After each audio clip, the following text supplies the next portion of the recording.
नमस्कार। स्वागत है आप सभी का साई ओम भक्ति चैनल पर। आइए आज हम बृहस्पतिवार के दिन साईं बाबा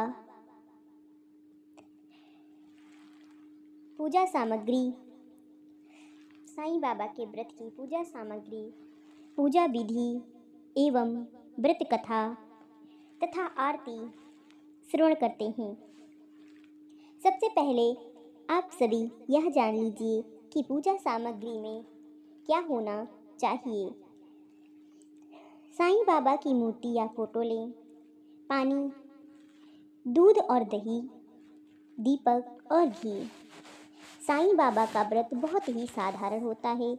इसमें ज़्यादा पूजा सामग्री की आवश्यकता नहीं होती है और ना ही ज़्यादा कुछ ढूंढना पड़ता है, क्योंकि साईं बाबा जिस प्रकार स्वभाव के दयालु हैं, इसी प्रकार इनकी पूजा में भी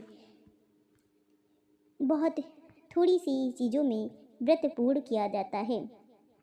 आइए जानते हैं पूजा विधि। साईं व्रत कोई भी कर सकता है। साईं बाबा जात पात या कोई भेदभाव नहीं मानते। उनका कहना था सबका मालिक एक, सबका मालिक एक। यह व्रत किसी भी गुरुवार को साईं बाबा का नाम लेकर शुरू किया जा सकता है। सुबह या शाम को साईं बाबा की तस्वीर या मूर्ति की पूजा की जाती है। किसी आसन पर पीला कपड़ा बिछाकर उस पर साईं व्रत बाबा की तस्वीर रखें। पूजा के लिए पीले फूल या हार का प्रयोग कर सकते हैं। धूप दीप जलाकर साईं व्रत की कथा पढ़ना चाहिए। पूजा के बाद प्रसाद बांटना चाहिए। प्रसाद के रूप में फल या मिठाई बांटी जा सकती है। शिरडी के साईं बाबा की व्रत की संख्या 9 हो जान पर अंतिम व्रत के दिन 5 गरीब व्यक्तियों को भोजन करवाना चाहिए और दान करना चाहिए। इस प्रकार व्रत को समापन होना चाहिए। श्रद्धापूर्वक आप किसी भी गरीब को भोजन कराकर भी आप उद्यापन कर सकते हैं। आइए जानते हैं साईं बाबा की व्रत कथा कुछ इस प्रकार है। वैसे तो आप सभी जानते हैं कि साईं बाबा स्वभाव के बहुत सरल और सीधे और सबको अपना बना लेने वाले हैं, परंतु साईं बाबा की पौराणिक कथा कुछ इस प्रकार है। साईं व्रत की कथा। एक नगर में कोकिला बहन और उसके पति महेश भाई शहर में रहते थे। दोनों में एक दूसरे के प्रति प्रेम भाव था, परंतु महेश भाई का स्वभाव झगड़ालू था। दूसरी तरफ कोकिला बहन बहुत ही धार्मिक स्त्री थी, भगवान पर विश्वास रखती थी। धीरे धीरे उनके पति का धंधा रोजगार ठप हो गया। कुछ भी कमाई नहीं होती थी। महेश भाई अब दिन भर घर पर ही रहते थे और अब उन्होंने गलत राह पकड़ ली थी। अब उनका स्वभाव पहले से भी अधिक चिड़चिड़ा हो गया था। एक दिन दोपहर को एक वृद्ध महाराज दरवाजे पर आकर खड़ी हो गई। चेहरे पर गजब का तेज था और आकर उन्होंने दाल चावल की मांग की। कोकिला बहन ने दाल चावल दिया और दोनों हाथों से उन वृद्ध बाबा को नमस्कार किया। वृद्ध ने कहा, साईं सुखी रखे। कोकिला बहन ने कहा, महाराज सुखी मेरी किस्मत में कहाँ है। सुख तो मेरे जीवन से जैसे विलुप्त ही हो गया है। अपने दुखी जीवन का वर्णन किया। महाराज ने श्री साईं के व्रत के बारे में बताया। 9 गुरुवार फलाहार या एक समय भोजन करना, फिर बेटा साईं मंदिर जाकर घर पर साईं बाबा की 9 गुरुवार पूजा करना, साईं व्रत करना तथा विधि से उद्यापन करना, भूखों को भोजन देना। साईं बाबा तेरी सभी मनोकामना पूर्ण करेगी। साईं बाबा पर अटूट श्रद्धा रखना जरूरी है। कोकिला बहन ने भी गुरुवार का व्रत किया। 9वें गुरुवार को गरीबों को भोजन करवाया। उनके घर से कलेश दूर हुआ। घर में बहुत ही सुख समृद्धि और शांति हो गई। महेश भाई का स्वभाव ही बदल गया। उसका रोजगार फिर से चालू हो गया। थोड़े समय में ही सुख समृद्धि बढ़ गई। दोनों पति पत्नी सुखी जीवन व्यतीत करने लगे। एक दिन कोकिला बहन के जेठ जेठानी सूरत से आए।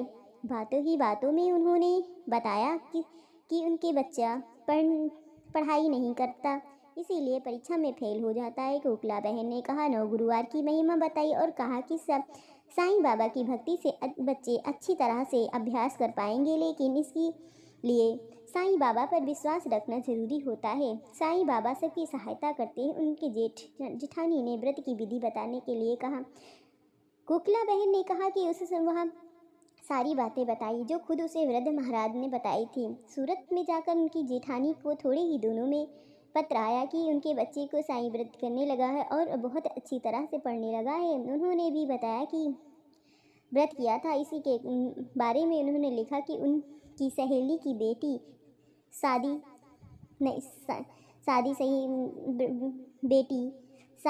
नहीं हो पा रही थी। साईं व्रत करने से बहुत ही अच्छी जगह पे तय हो गई है। उनके पड़ोसी का गहना का डिब्बा गुम हो गया था, सो उसको उस व्रत का प्रभाव बताया, सो अद्भुत चमत्कार हुआ और उसका डिब्बा मिल गया। कोकिला बहन ने समझ गया कि साईं की महिमा तो यह परम्पार है, तो प्रेम से बोलिए, श्रद्धा से बोलिए, सबका मालिक एक।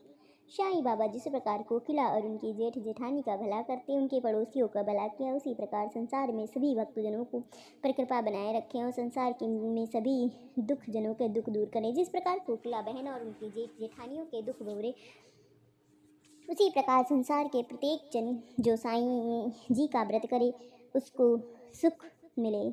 तो प्रेम से बोलिए साईं भगवान की जय। आइए करते हैं साईं भगवान की आरती।